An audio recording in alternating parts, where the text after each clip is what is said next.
Hey, I'd like to welcome you to another episode of Mission Matters.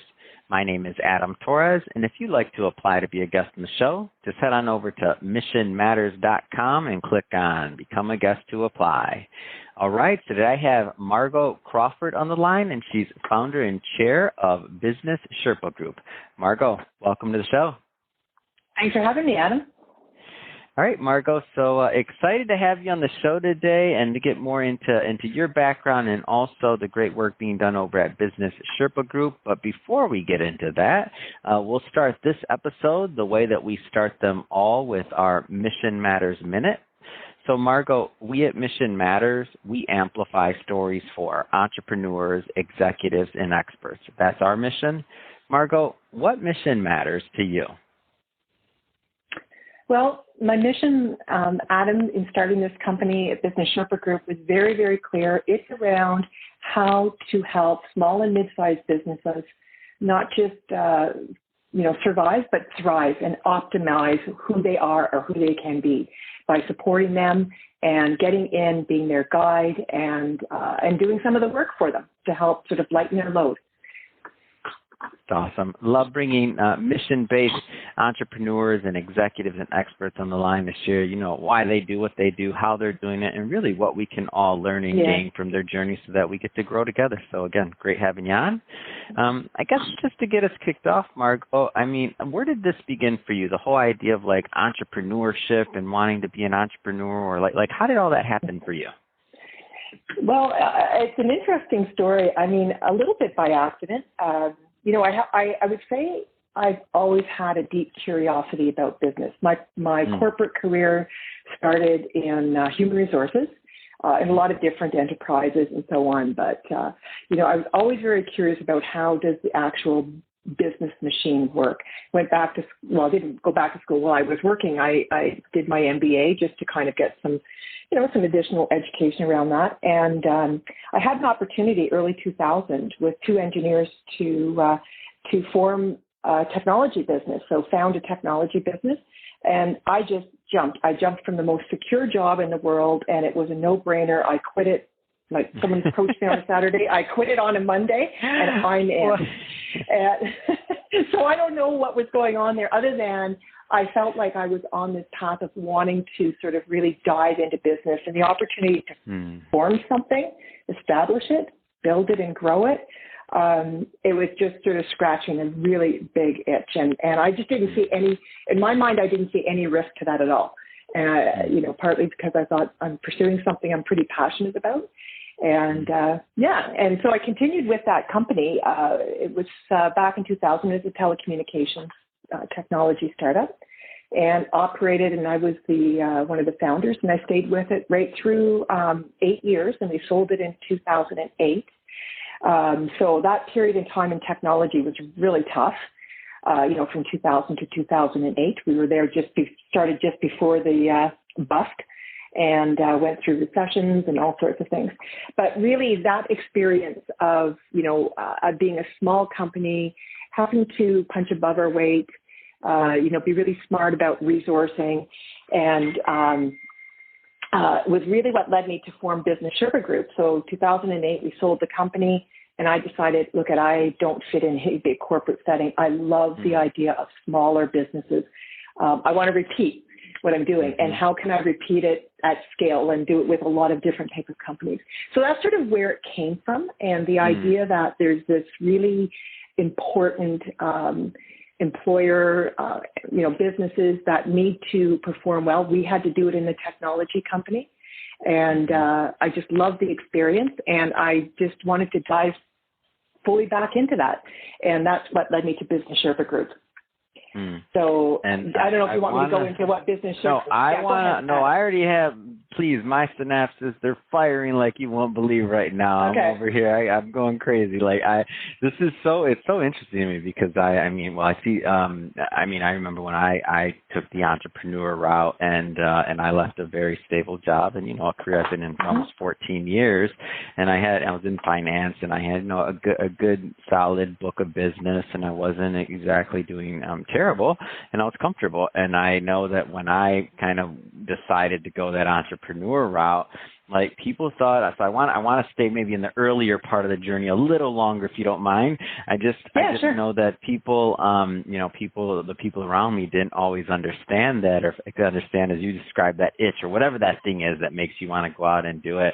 I'm just curious, like how was that? Like how did you manage with that initial? I know everybody around you didn't just say, "Oh, this is an amazing idea, like go for it." Like, "Oh, we're so supportive." Obviously, they support you as a person, but you know what I mean. People just want to, help you and support you around the best they know how. And I feel like it's a shocker a lot of times for the people around you when you decide to leave stable corporate America. So, what was your experience like with that? Well, yeah, I mean, everyone, I mean, pretty much thought it was crazy. I mean, I was going to a company that didn't have a name. They said, "Well, where's the offices?" "Well, we don't have offices." "Well, what do you make?" "Well, we're figuring it out." And "Do you have any money?" "No, we don't have money yet." And, but I just had so much conviction and certainty around what I wanted to do. I think people, at the end of the day, just believed in, Margot will do something with it. Like that's who she is. I'm not a flighty, flaky person. I stuck through lots of jobs and performed really well and made big contributions. And, so I don't think that they were concerned that I was being just flighty, but not something that they would do. That's for sure. I get it. Yeah. It was just, but at the end of the day, I really felt that, and I think this is really key with entrepreneurs, and you would know this, is that, there's an incredible amount of store of resourcefulness that you believe you can tap into, right? That, okay, the one thing I know is I can work hard and I will keep at it and I will persist and push and push and push to make something happen. And, I knew I could count on that. And that was a big, big part of just being. Now, I'll also say I had a very, very supportive spouse, who initially was working, but then wasn't. So I did become the single breadwinner. So there was full risk on the family, but, it was just, I think, the same belief and that I make things happen. And, and it was demonstrated that I make things happen. So I had to really tap into that, but I really didn't have a moment. I didn't think about it for a moment. I really didn't. It sounds crazy, but I just thought I have to do this. Wow. It's amazing. And so now, I mean, just for context, because I know people will listen to this far into the future. So we're recording this in December of 2022, going into 2023. We're coming off a pandemic, a lot of different things happening. Some businesses as well, some are in transition, some people are pivoting, whether it's corporate America, entrepreneurship. Let's just say that there's a lot of, even the people that are settled are a little unsettled, let's just say, as a maybe collective. Like for those that are kind of just considering, obviously now with you having the benefit of hindsight, right, and having a career and being able to look back and reflect, like what kind of things would you tell maybe some of those that are considering going into this next stage of whatever this is going to be, right? And I don't mean like the economy, I just mean this next stage where we're all kind of figuring certain things out. Like what kind of things would you be telling them to think about? Yeah, I think for me, the big things are, getting very pragmatic and real about if you're thinking about a business or your career, just thinking about, what is practical and what is real. When I think about business, I felt this, on the first company I formed, but definitely Business Sherpa Group, as we navigated a long journey. That was formed in 2008 and it's thriving now. Lots of ups and downs. And at the end of the day, it really comes down to, as opposed to sort of ignoring things, just really diving into, okay, there might be a risk here, there might be a risk there. Explore it more deeply, understand it, and figure out what risks you can control and manage. And really, at the end of the day, if you've got something that is solid, like I feel like our business is extremely solid. It's already navigated. I formed it in 2008 during a recession. We're potentially going into recession. And I feel that, the economics of the business, the value proposition of the business is strong. It has been proven out. And if it's new for you, surround yourself with people who, lots of people will be your cheerleaders. That's fine. But make sure you really seek out those voices that will challenge and poke holes. And those are the people that you should really spend some time with to really make sure and let them know. I remember I had a few that I told them, I'm meeting you because I really know that you will poke holes in what I'm thinking. You're going to test and challenge, and I don't just need a supporter. I want to know what my blind spots are, and I need to find people who can show those to me. And I really think that's important because certainly you'll have a lot of supporters and navigating through, and we're going into a time of real uncertainty. But if you focus on fundamentals, fundamentally, is this a business or is it a career choice that I feel, is solid, is something I can really make something of? If it's a big risky decision, ask people who will, test your assumptions and really, really dig into those for you so that you are, managing the risk of your own blinders. And I think that would be something that I would really support. And I did it a lot. I constantly tested my thinking, and I still do it to this day. So I want to jump around a bit here, and I do want to spend some time on Business Sherpa Group. So first off, you mentioned a little bit, but let's go further. So first off, maybe tell us a little bit more about the company and exactly what you do. Yeah. So the company is a group. It's a team of professionals, mainly focused what I would call on the corporate operations function. So HR, recruitment, finance, and some strategy and executive sort of strategic activities. And what we do is we go into small and mid-sized businesses, and generally those are businesses under 100 employees, all sorts of revenue sizes, and we become their fractional, so part-time team, but embedded in the business. So where they don't have an HR function at all, and usually they don't, we're going in with a resource that becomes their professional who's just working on a part-time basis. Same thing with finance, maybe a CFO and bookkeeping and so on. So really those back office activities that happen in the business, particularly in small and mid-sized businesses where often the owner or other senior leaders are doing those activities, we're going and establishing that for them and running it and operating it and quarterbacking it and making it happen. So that's really what we do. And we're agnostic to sector. So we touch pretty much every sector imaginable: profit, not-for-profit, technology, services, healthcare, etc. The common denominator is the businesses are in that category of typically under 100 employees, where these functions aren't really established well, but need to work well inside those businesses. And yeah, we're right across, all over the place. We operate very virtually, so we can be in northern Canada, up in Nunavut, with maybe, a resource who's based in Calgary, as an example, do stuff into the United States and able to support anyone from anywhere, basically, and in those functions. So that's essentially what Business Sherpa Group does. What do you find are the types of maybe companies that typically get the most value out of working with your team? And whether it's industry, like is it size of company, like market cap, or like just in general, like who do you find are types of companies get the most value? Yeah.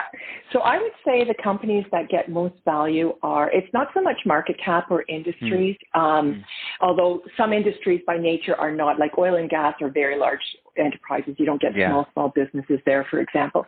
But it really is their employee size. It's the factor that really matters.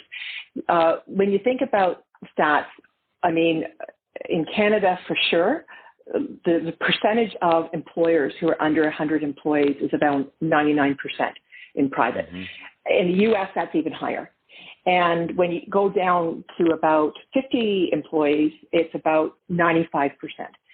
So you have these employers who are small by nature, and their revenues can be all over the place. You can have not-for-profit, obviously, but you can have a technology company that's in 70, 80, 100 million. With that size, but they are operating with very lean teams. And what typically happens, I'd say our average size is around 35, 40 employees. It's the type of company that works well, although we've worked with much bigger and smaller. And usually they have to be beyond at least 10 employees. Not because we won't work with under 10 employees. We certainly will. But at 10 employees, that just sort of infers the size and complexity and so on, where things start getting confusing. And if you think about the HR activities, that's where the issues start showing up. People want clarity, or there's issues around, what's my pathway? And they're looking for more established, an established experience. Even though they like the small, they want to be able to know, do I have benefits? Do I have, is someone looking at, compensation? What are we doing around culture, et cetera? So it's sort of that sweet spot, I'll say, is between 10 and 50 employees would be kind of that. And honestly, Adam, I'd like to say there's an industry. I once tried to sort of count the mix of industries, and I stopped when I hit like 180. I thought, okay, it's all. I mean, we've worked with everything from funeral homes to biotech companies to chocolate manufacturers to so agnostic. I got it. Yeah, totally. Oh, great. Well, Margot, I just have to say it has been great having you on the show today and learning more about your background as an entrepreneur and really what it took you to succeed, and obviously all the great work that that is taking place over at Business Sherpa Group. So that being said, if somebody wants to follow up and learn more, what's the best way for them to connect with your team? Well, the best way probably is just going right to the website. I mean, it really articulates what we do. So www.businesssherpagroup.com, 3 S's in the middle. And you can see that. And there's all sorts of spots to connect with our team and get information and explore more. And there's a lot of really good resources on there, too. They're free that people can just access, and videos and all sorts of things. So that's what I would recommend.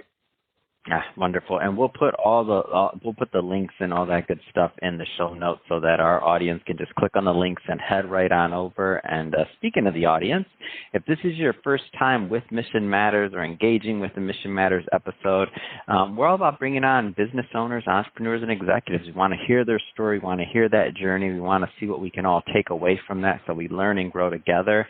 If that's the type of content that sounds interesting or fun or engaging to you, hit that subscribe button, because we have many more mission-based individuals coming up on the line, and we don't want you to miss a thing. And Margot, thanks again for coming on the show so much. It's really been a pleasure. I enjoyed our time. Oh, thanks, Adam. I really appreciate it. Take care.